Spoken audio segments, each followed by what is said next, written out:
The first day I realized I was black, it was 2000.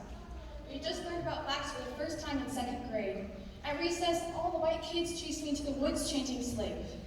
My mother said I refused to come out for 3 hours, said she thinks I was lost in the trees, but I just needed to get closer to my roots. As a woman, having a boyfriend is a battle. If 70% of us are abusing a lifetime, what is the number of men doing it? The answer is not one man running faster than light to complete a mission, and that is what leaves me sick. The second day I realized I was black was in a gas station. We had only 25 cents, so I searched what to spend it on.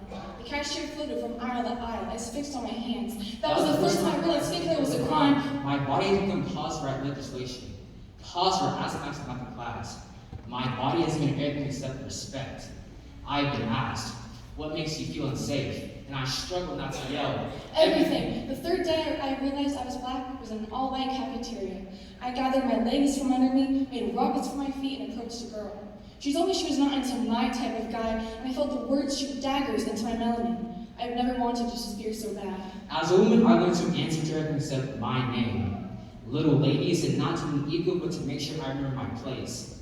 I battled between wanting to own my body and accepting that there was a 1 in 4 chance a man would claim to my skin. A plot of land for the tape. The last day I realized I was black was in an elevator in California.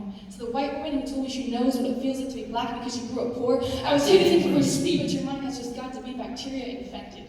And to be filtered through that labyrinth of nothingness might just be worse than no thought at all. There's a group of women going around the world, sharing their own personal definition of feminism. He's the only man in the room also in the town, switching to destroy the patriarchy by annihilating all men. Do you know what it feels like to be black? To pop lock your way in and out of hugs?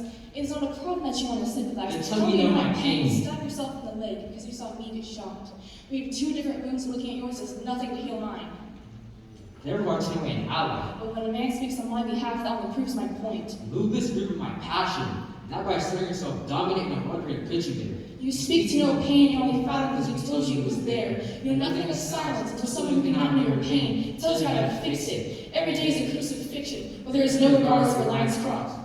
I fight to my best to be heard. I fight for the voices you silence, all in the name of what is right. The problem is, you assume this throne is attached to a social class. I am black, bold, beautiful, and brilliant by nature, and ain't no anything that can change that. the problem is speaking up for each other. It's like everyone is left without a voice.